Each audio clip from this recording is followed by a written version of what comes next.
Assalamualaikum warahmatullahi wabarakatuh.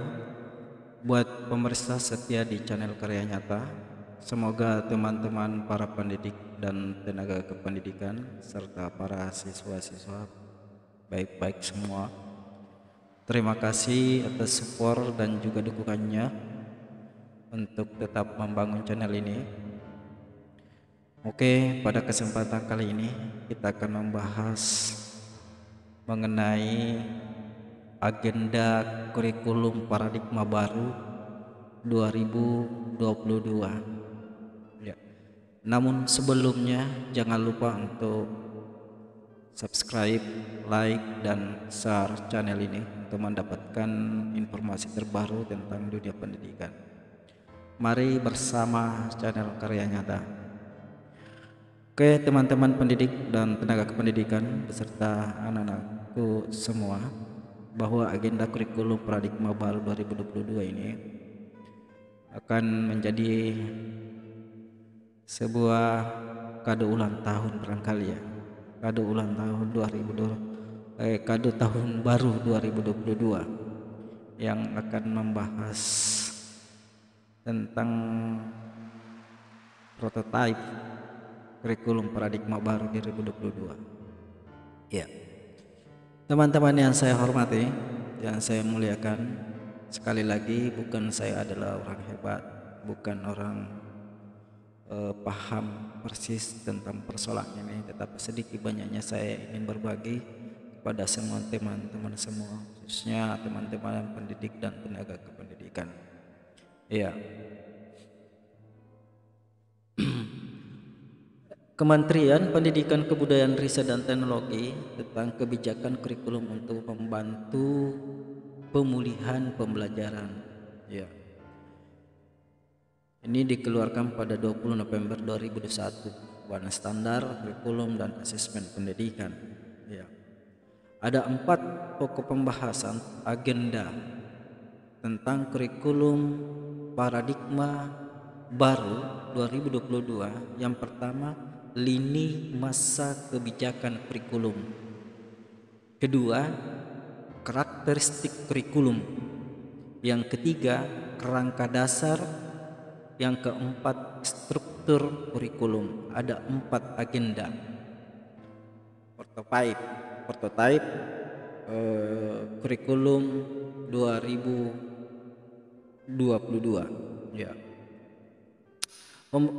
Pembahasan kali ini yang pertama, lini masa kebijakan kurikulum. Ya, di sini pertemuan sebelumnya bahwa kurikulum prototipe diberikan sebagai opsi tambahan bagi satuan pendidikan untuk melakukan pemulihan pembelajaran selama 2022 sampai dengan 2024. Kebijakan kurikulum nasional akan dikaji ulang pada tahun 2024 berdasarkan evaluasi selama masa pemulihan pembelajaran.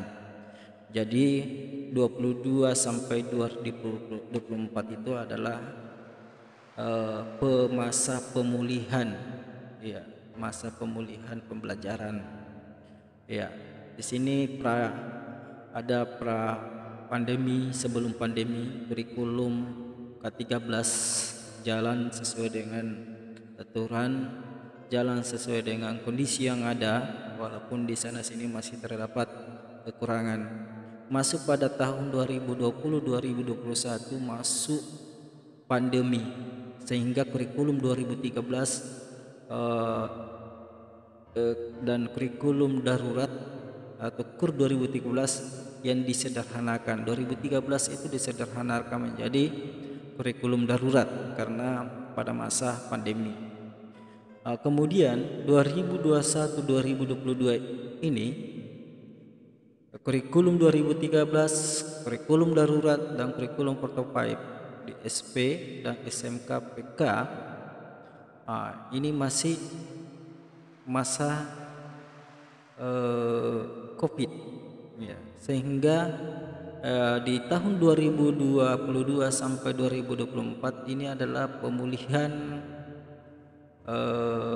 pembelajaran, ya, kurikulum 2013 dan kurikulum prototipe ini prototipe sebagai opsi bagi semua satuan pendidikan.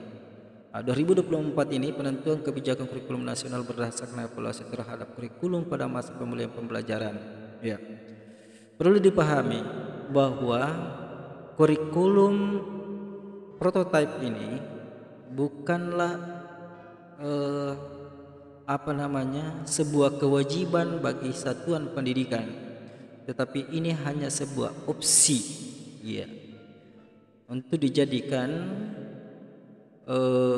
bahan evaluasi dan kajian, sehingga 2024 itu akan dibuatkan sebuah kebijakan terkait dengan kurikulum nasional berdasarkan hasil evaluasi terhadap kurikulum pada masa pemulihan pembelajaran tersebut. Iya, ini kerangka kerja evaluasi kurikulum 2013. Iya. Di sini ide kurikulum, desainnya, kemudian struktur, isi, evaluasi dokumen, evaluasi implementasi, kemudian sosialisasinya sampai dengan penilaian hasil belajar, itulah yang dievaluasi, ya. Kerangka dievaluasi, yang mengevaluasi ini adalah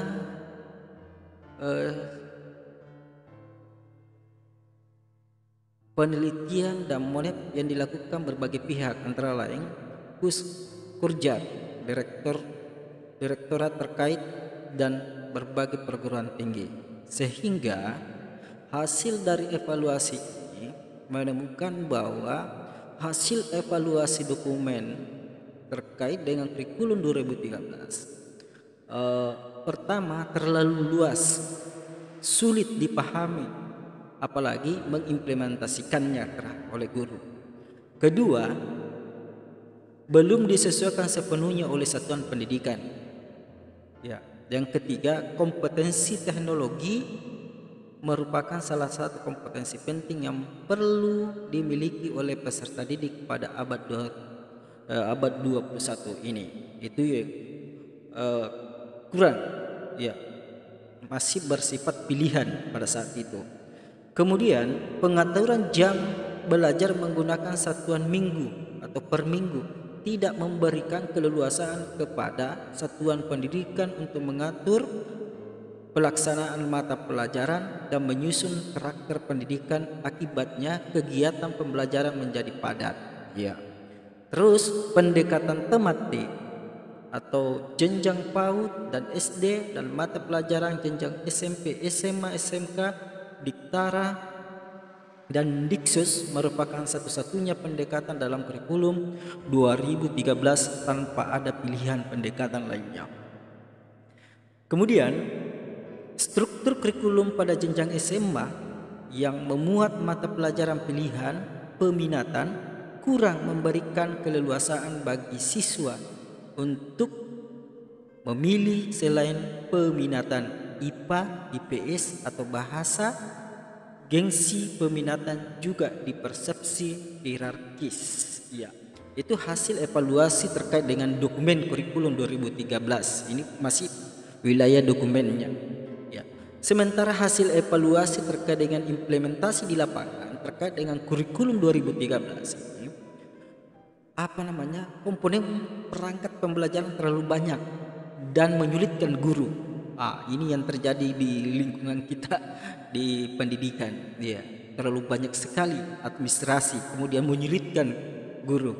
Kemudian rumusan kompetensi yang detail dan terpisah-pisah sulit dipahami sehingga guru kesulitan menerjemahkan dalam pembelajaran yang sesuai filosofi kurikulum 2013. Ya, benar adanya ini terkait dengan implementasi kurikulum 2013 di lapangan. Kemudian strategi sosialisasi, pelatihan, pendampingan, dan monitoring implementasi kurikulum 2013 belum terlaksana secara tepat dan optimal. Ya, belum variatif, belum sesuai dengan kebutuhan dan belum efektif. Ya, ini juga betul sekali. Ya, strategi sosialisasinya seperti apa, pelatihannya tidak jelas, pendampingannya juga kurang sekali, apalagi persoalan monitoring implementasi di lapangan. Kemudian maksudnya contoh kendala sosialisasi tidak sampai langsung kepada tingkat gugus. Ya, pemilihan instruktur ditetapkan sentralistik sehingga tidak sesuai kebutuhan, dan pelatihan masih dilakukan secara konvensional dengan ceramah yang cenderung teoretik, ya, terlalu banyak teori, ya. Kemudian masih banyak pengawas, kepala sekolah, dan guru memiliki pemahaman kurang tentang kerangka dasar, diversifikasi, dan konsep implementasi kurikulum 2013. Ya, ini juga. Kemudian sosialisasi, pelatihan, pendampingan, dan monitoring implementasi kurikulum 2013 belum berdampak optimal terhadap pemahaman pengawas, kepala sekolah, dan guru, kemampuan dan kinerja guru, serta peningkatan kualitas pendidikan di sekolah. Betul adanya. Iya. Inilah hasil evaluasi terkait dengan implementasi kurikulum 2013. Jadi pertama dievaluasi, di situ dikaji adalah terkait dengan dokumentasi dokumen kurikulum 2013, kemudian bagaimana implementasinya di lapangan. Jangan sampai hanya sebatas konsep, ya. Ya. Sehingga karakteristik kurikulum agenda selanjutnya bahwa hasil dari sebuah evaluasi dan kajian itulah menarik benang merah pengembangan kurikulum, sehingga lahirnya kurikulum prototipe ini akan melanjutkan arah pengembangan kurikulum sebelumnya. Ya, orientasinya holistik.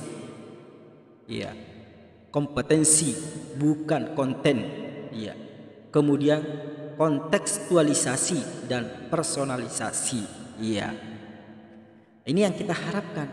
Kalau ini yang jalan, ya alhamdulillah. Orientasi holistik, kurikulum dirancang untuk mengembangkan murid secara holistik, mencakup kecakapan akademis dan non akademis, kompetensi kognitif, sosial, emosional, dan spiritual. Ini menarik sekali. Selama ini kan kita, teman-teman ini, banyak selalu siswa kita dikejar tentang terkait dengan intelektualitasnya, ya. Kita tidak pernah melihat seberapa tingkat kecerdasan emosional siswa kita, tingkat spiritual, ya. Kemudian bagaimana tingkat sosial, kepekaan sosialnya, kognitifnya. Ini mudah-mudahan ini jalan sangat bagus sekali. Di situ ada kecerdasan spiritual, emosional, kemudian intelektual, ya. Berbasis kompetensi bukan konten. Kurikulum dirancang berdasarkan kompetensi yang ingin dikembangkan, bukan berdasarkan konten atau materi tertentu. Ya. Kemudian kontekstualisasi dan personalisasi. Kurikulum dirancang sesuai konteks budaya, ya, budaya kita, ya. Kemudian misi sekolah, lingkungan lokal, dan kebutuhan murid. Ini sangat bagus sekali, akan kembali kepada satuan pendidikan untuk mengelola kurikulumnya, merancang kurikulum yang sesuai dengan budaya daerah itu, kemudian visi dan misi sekolahnya, apa yang diharapkan, kemudian lingkungan lokal, ya, sesuai dengan kebutuhan murid. Ya, sangat bagus sekali ini benang merah pengembangan kurikulum dari hasil evaluasi dan kajian kurikulum 2013 akan menjadi hasil kurikulum prototipe ini akan melanjutkan arah pengembangannya, ya. Kemudian kurikulum prototipe mendorong pembelajaran yang sesuai dengan kemampuan siswa, ya, serta memberi ruang lebih luas pada pengembangan karakter dan kompetensi dasar, ya, memberikan ruang kepada siswa, ya. Kurikulum prototipe memiliki beberapa karakteristik utama yang mendukung pemulihan pembelajaran, ya. Yang pertama, pembelajaran berbasis proyek, ya, untuk pengembangan soft skill dan karakter. Di sini ada iman, takwa, dan akhlak, gotong royong, kebinekaan global, kemandirian, nalar kritis, kreativitas. Itu soft skill, ya. Pembelajaran berbasis project, ya. Fokus pada materi. Yang kedua, fokus pada materi esensial, materi yang dianggap sangat penting, sehingga ada waktu cukup untuk pembelajaran yang mendalam bagi kompetensi dasar seperti literasi dan numerasi. Ya, saya ulang, kurikulum prototipe ini punya karakteristik yang kedua, fokus pada materi esensial, materi yang mungkin dianggap sangat esensial, dianggap penting sehingga ada waktu cukup untuk pembelajaran yang mendalam. Ya. Kemudian kurikulum prototipe juga ini sangat fleksibel bagi guru untuk melakukan pembelajaran yang sesuai dengan kemampuan murid. Iya.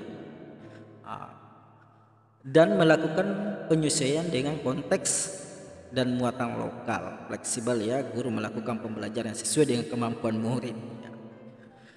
Kembali kepada seperti apa kemampuan siswa kita. Ya, karakteristik utama kurikulum prototipe. Di situ ada pengembangan karakter. Ya. Di sini pengembangan karakter. Kurikulum 2013 sudah menekankan pada pengembangan karakter, namun belum memberi porsi khusus dalam struktur kurikulumnya. Ya.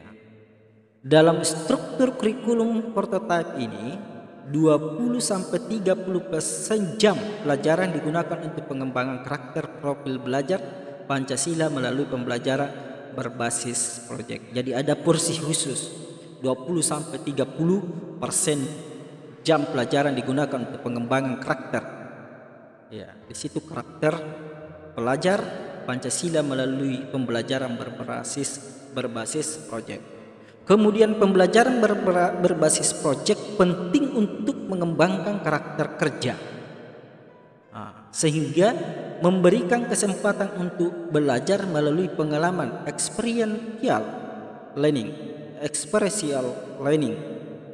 Ya, belajar melalui pengalaman. Ya. Kemudian mengintegrasikan kompetensi esensial yang dipelajari peserta didik dari berbagai disiplin ilmu. Ya, struktur belajar yang fleksibel itu pengembangan karakter. Ya, terkait dengan pengembangan karakter. Ya, ini tabel alur pengembangan dimensi beriman bertakwa kepada Tuhan Yang Maha Esa dan berakhlak mulia. Ya, nanti juga saya akan kirimkan linknya ini supaya teman-teman lebih paham, lebih enak melihat ternyata alur perkembangan dimensi beriman itu bertakwa kepada Tuhan Yang Maha Esa itu seperti apa dan berakhlak mulia. Karena ini agak kabur, sub elemen di sini ada mengenal dan mencintai Tuhan Yang Maha Esa, pemahaman agama. Di akhir fase PAUD anak di sini ada juga mengenal adanya Tuhan, kemudian mengenal simbol-simbol dan ekspresi keagamaan yang konkret. Kemudian di akhir fase A kelas 1 sampai 2 usia 6 sampai 8 tahun pelajar mengenai itu sudah masuk pada mengenal sifat-sifat utama Tuhan Yang Maha Esa. Dia adalah Sang Pencipta yang Maha Pengasih dan Maha Penyayang dan mengenali kebaikan dirinya sebagai cerminan sifat Tuhan.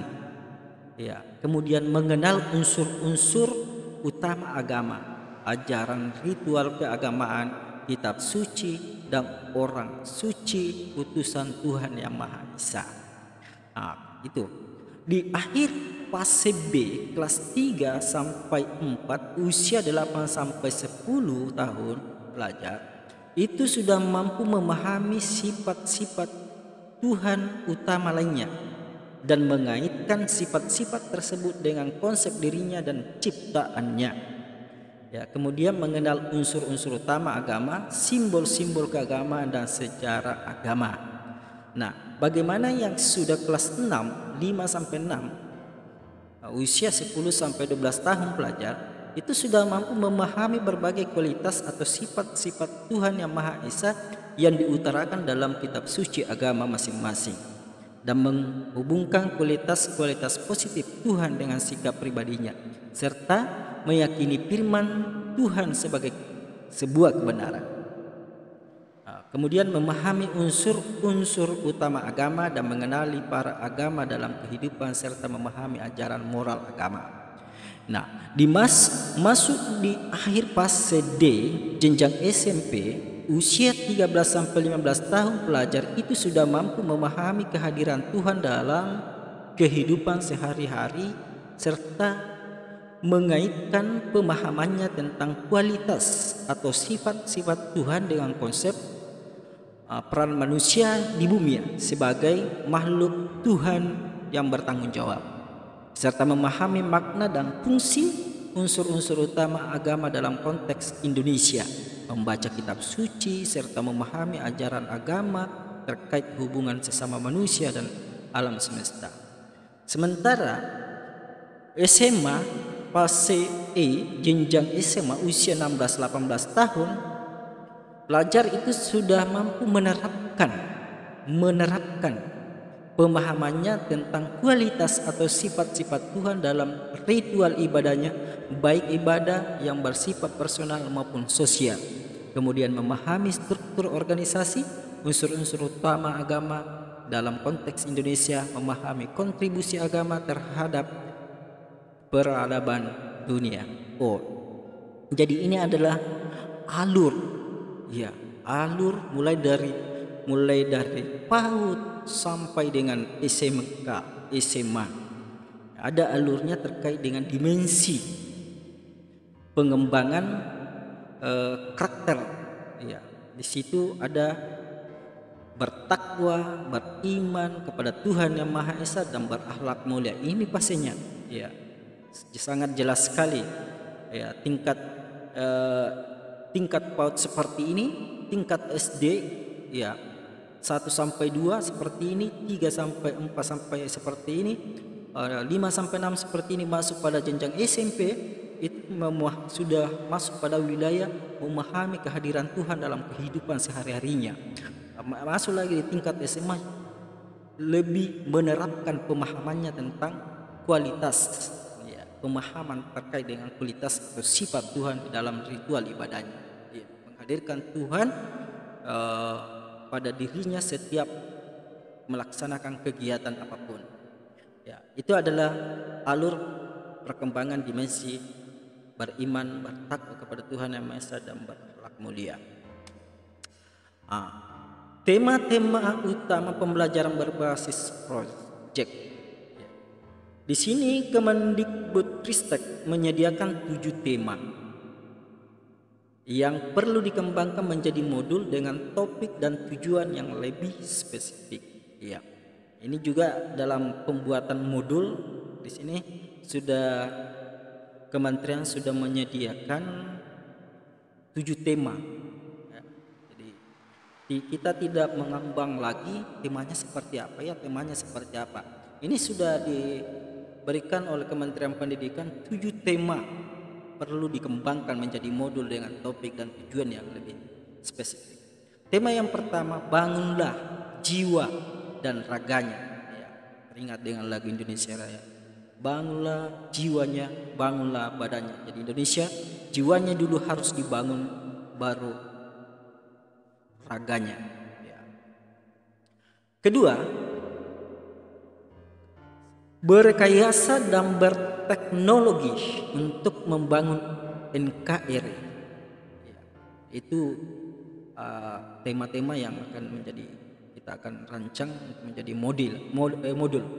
Kemudian Bhinneka Tunggal Ika, gaya hidup berkelanjutan, kearifan lokal, kewirausahaan, kemudian suara demokrasi. Ya, sangat jelas sekali rancangan ke depan tentang prototipe kurikulum paradigma baru 2021. Ya, sangat bagus sekali karena di sini sudah Kementerian menyediakan 7 tema terkait dengan kesiapan kita untuk membuat sebuah modul dengan topik dan tujuan yang lebih spesifik. Ya. Contoh pembelajaran berbasis proyek. Ya. Tahapan proyek komplit bikin kita makin dewasa. Ini juga nanti saya akan Bapak dan Ibu bisa download filenya melalui di link di bawah ini nanti. Saya akan bagikan ya. Sini pengenalan, pemetaan masalah, aksi, evaluasi atau refleksi. Ya. Nanti Bapak baca. Ya. Pembelajaran berbasis proyek dinilai membantu guru dan mengembangkan karakter dan soft skill siswa. Ini pembelajaran berbasis proyek. Kegiatan proyek diharapkan dapat menjadi solusi dari masalah waktu belajar yang terlalu padat yang dihabiskan untuk pembelajaran intrakurikuler. Dengan adanya proyek penguatan profil belajar Pancasila dan didukung oleh struktur kurikulum prototipe, kami dapat mempersiapkan peserta didik dengan pengalaman, pengetahuan, dan kompetensi yang sesuai dengan tuntutan zaman. Kata Dewi Triyanti Kusuma, guru SMP Negeri 3 Cipatat, Bandung Barat. Ya, ada juga hampir semua guru dan kepala sekolah telah mempelajari contoh-contoh proyek yang diberikan. Distribusi contoh-contoh proyek sudah dilakukan dengan baik. Mayoritas guru dan kepala sekolah 96% setuju dan sangat setuju bahwa contoh-contoh yang diberikan membantu mereka dalam merancang proyek. Ya, ini survei terhadap 2113 responden. Ya, sangat bagus sekali. Kemudian karakteristik utama kurikulum prototipe. Ya, ini karakteristik utama kurikulum prototipe. Ya, fokus pada materi esensial. Tadi kita sudah bahas materi, mungkin materi yang dianggap penting barangkali ya. Fokus pada materi esensial. Ya. Pembelajaran yang mendalam. Ya. Diskusi, kerja kelompok, pembelajaran berbasis problem dan proyek dan lain-lain perlu waktu. Ya. Perlu waktu. Kemudian, materi yang terlalu padat akan mendorong guru untuk menggunakan ceramah satu arah atau metode lain yang efisien dalam mengajar ketuntasan penyampaian materi. Ya. Bagus sekali.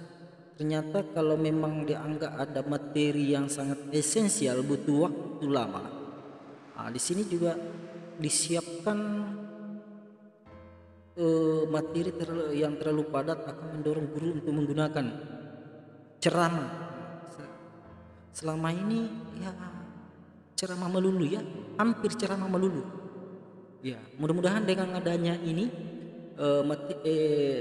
kurikulum ini, ya kita bisa bedakan mana materi yang membutuhkan waktu ceramah satu arah, mana materi yang perlu didiskusikan. Kemudian kurikulum prototipe berfokus pada materi esensial di tiap mata pelajaran.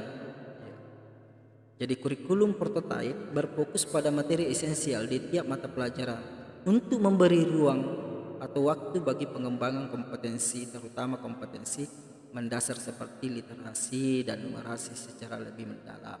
Iya. Kemudian, siswa pengguna kurikulum darurat mendapat hasil asesmen yang lebih baik daripada. Iya. Ini mungkin kita tidak bahas. Numerasi, manfaat penggunaan kurikulum darurat lebih besar daripada siswa dari kelompok rentan. Literasi, manfaat penggunaan kurikulum darurat lebih padat siswa dari kelompok rentan. Ya, nanti semua kami akan ada di link di bawah ini. Saya akan kirim. Kemudian melanjutkan prinsip penyederhanaan kurikulum prototipe juga lebih berfokus pada materi esensial di tiap mata pelajaran. Nah, sebagai ilustrasi, perbandingan jumlah kompetensi ke-13 dan kurikulum prototipe, contoh 3 mapel SD, SMP, dan SMA. Ya. Di sini ilustrasi rata-rata jumlah kompetensi kurikulum prototipe untuk mata pelajaran bahasa Indonesia mengalami pengurangan 57% dari rata-rata jumlah KD kurikulum 2013. Pengurangan sampai 57%. Kemudian rata-rata jumlah kompetensi kurikulum prototipe untuk mata pelajaran matematika mengalami pengurangan 28% dari rata-rata jumlah KD kurikulum 2013. Mengalami pengurangan. Kemudian rata-rata jumlah kompetensi kurikulum prototipe untuk mata pelajaran sains mengalami pengurangan 19% dari rata-rata jumlah KD kurikulum 2013. Ya, semuanya ya. bahasa Indonesia, matematika, kemudian sains ya.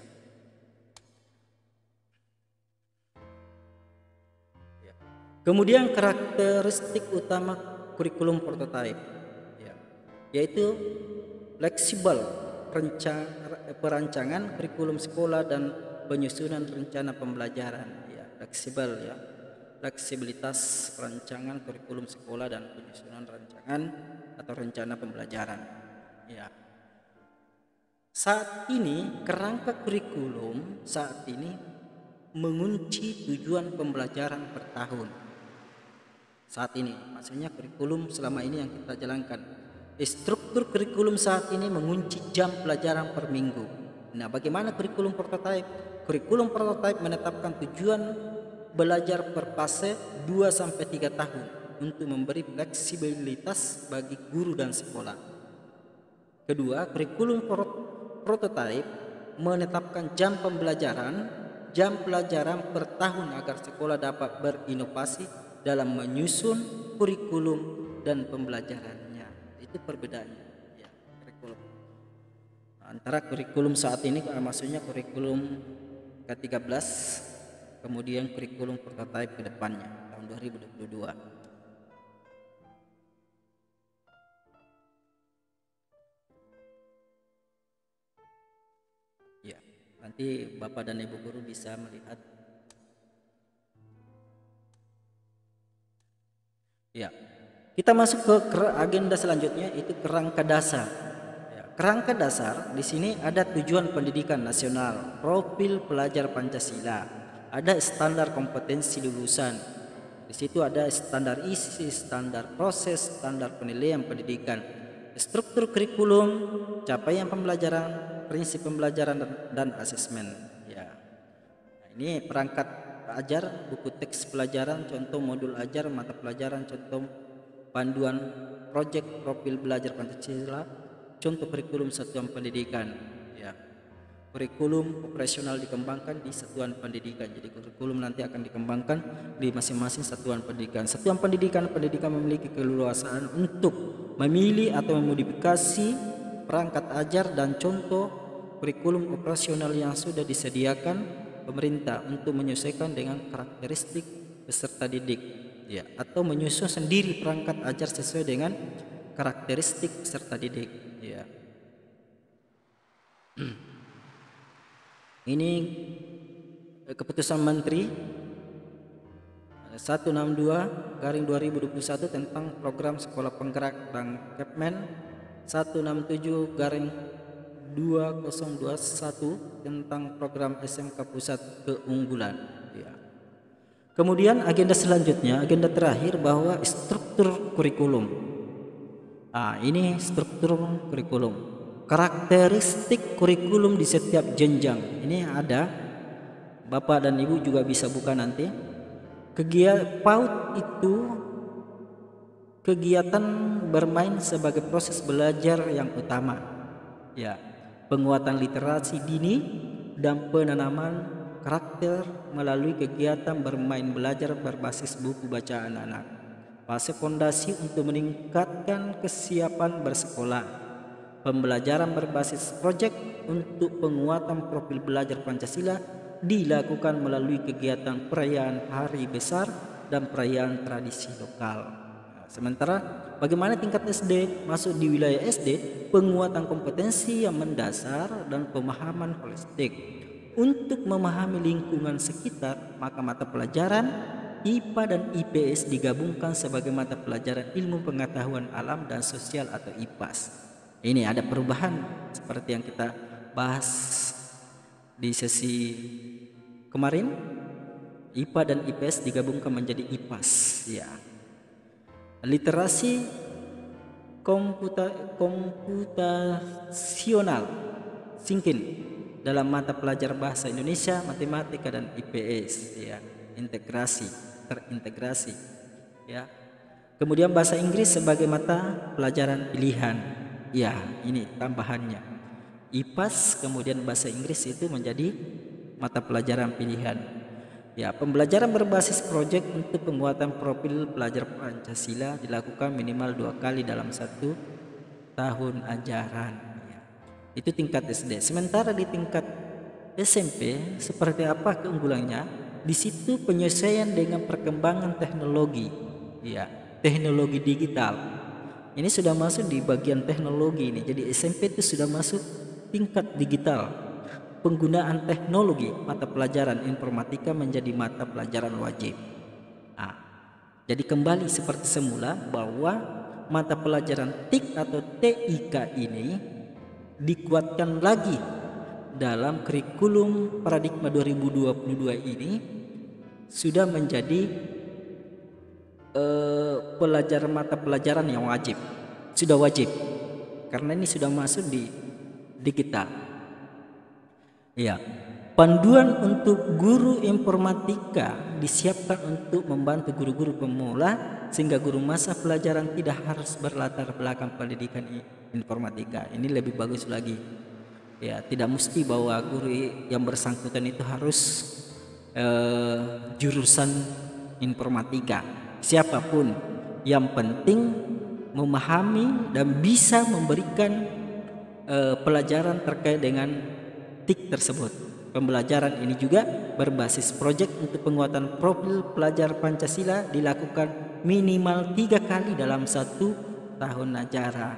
Kalau di tingkat SD 2 kali dalam 1 tahun, SMP 3 kali dalam 1 tahun. Nah, bagaimana SMA? SMA program peminatan penjurusan tidak diberlakukan lagi. Biasa ada jurusan ini, peminatan ini. Di kelas 10 pelajar menyiapkan diri untuk menentukan pilihan mata pelajaran di kelas 11. Jadi di kelas 10 itu pelajar sudah mampu menyiapkan dirinya untuk menentukan pilihan mata pelajaran di kelas 11 nantinya. Mata pelajaran yang dipelajari serupa dengan di SMP. Ya, di kelas 11 dan 12 pelajar mengikuti mata pelajaran dari kelompok mapel wajib dan memilih mata pelajaran dari kelompok MIPA, IPS, bahasa dan keterampilan vokasi sesuai minat, bakat dan aspirasinya. Iya, sangat bagus sekali. Kemudian pembelajaran berbasis proyek untuk penguatan profil pelajar Pancasila dilakukan minimal 3 kali dalam 1 tahun ajaran dan pelajar menulis esai ilmiah sebagai syarat kelulusan. Ini kelebihannya. Ada kelulusan. Iya. Sebagai syarat kelulusan, ya. Pelajar harus menulis esai ilmiah. Itu salah satu persyaratan untuk menjadi pelajar yang lulus. Ya. Persyaratannya harus menulis esai ilmiah sebagai syarat kelulusan. Nah, bagaimana kalau di tingkat SMK? Ya, dunia kerja dapat terlibat dalam pengembangan pembelajaran. Ya. Struktur lebih sederhana dengan 2 kelompok mata pelajaran yaitu umum dan kejuruan. Persentase kelompok kejuruan meningkat dari 60% sampai ke 70%. Ya.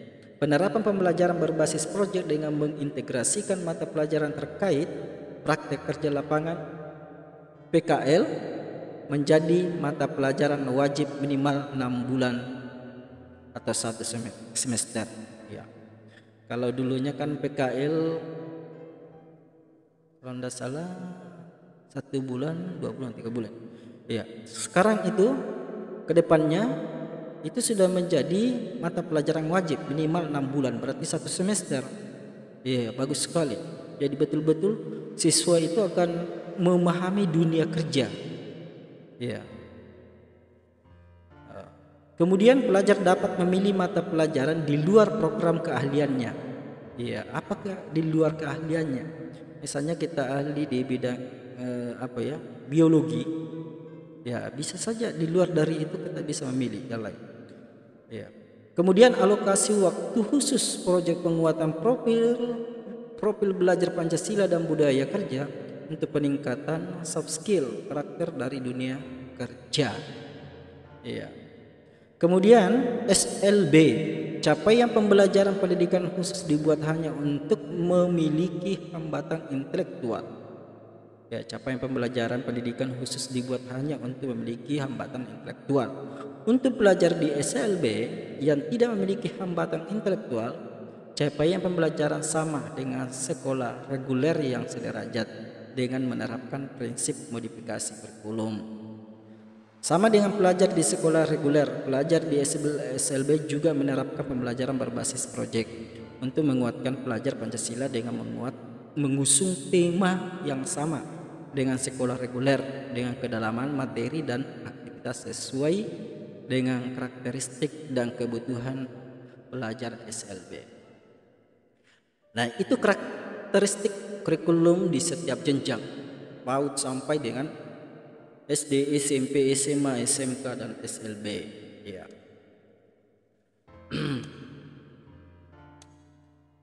Oke. Nah, ini implikasi perubahan dan mitigasinya. Ya. Jam mengajar dan tunjangan profesi guru. Nah, ini sering sekali menjadi masalah ketika ada perubahan kurikulum. Nah, di sini dijelaskan jam mengajar dan tunjangan profesi guru. Jam mengajar mapel-mapel kelompok umum, alokasi beban mengajarnya tetap.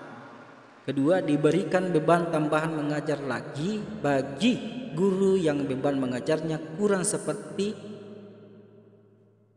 diberikan beban tambahan mengajar bagi guru yang beban mengajarnya kurang seperti menjadi koordinator proyek penguatan profil pelajar Pancasila. Ya, akan diberikan tugas tambahan, ya, seperti menjadi koordinator proyek penguatan profil pelajar Pancasila. Kemudian linearitas mata pelajaran, apa linear atau tidak. Disusun linearitas mata pelajaran yang selaras dengan struktur kurikulum prototipe. Misal, untuk mata pelajaran informatika dapat diampu oleh guru yang mempunyai latar belakang informatika atau MIPA. Ya. Kemudian yang ketiga, kapasitas guru dan sekolah untuk menerjemahkan menjadi kurikulum sekolah dan pembelajaran. Diberikan pelatihan dan pendampingan kepada komite pembelajaran, guru, kepala sekolah dan pengawas. Ya, akan ada pelatihan-pelatihan dan pendampingan, ya, baik itu kepada komite pembelajaran, dalam hal ini guru, kepala sekolah dan pengawas. Kemudian menyediakan platform teknologi untuk guru belajar dan berbagi. Terima kasih teman-teman semua. Terakhir saya ingin sampaikan bahwa kurikulum prototipe ini bukan kurikulum yang akan dipaksakan kepada satuan pendidikan, tetapi kurikulum prototipe ini akan menjadi opsi tambahan, hanya menjadi opsi kepada bagi satuan pendidikan untuk melakukan pemulihan pembelajaran. Ini adalah opsi saja, ya, bukan kurikulum yang akan dipaksakan. Ini materi, ini opsi akan dievaluasi sampai tahun 2024. Setelah itu, kalau memungkinkan akan ditentukan sebuah kebijakan kurikulum nasional. Saya kira seperti itu teman-teman semua. Mudah-mudahan apa yang kami sampaikan bermanfaat kepada diri saya sendiri, bermanfaat kepada teman-teman pendidik dan tenaga kependidikan, khususnya siswa-siswa kita. Mudah-mudahan ada pencerahan sedikit dari kami dari agenda kurikulum paradigma baru 2022, ya. Saya mengucapkan banyak terima kasih atas dukungan dan supportnya untuk mendukung channel ini. Silakan like, share, subscribe, jangan lupa loncengnya diklik supaya selalu mendapatkan informasi-informasi terbaru. Salam merdeka belajar, belajar di mana saja. Assalamualaikum warahmatullahi wabarakatuh.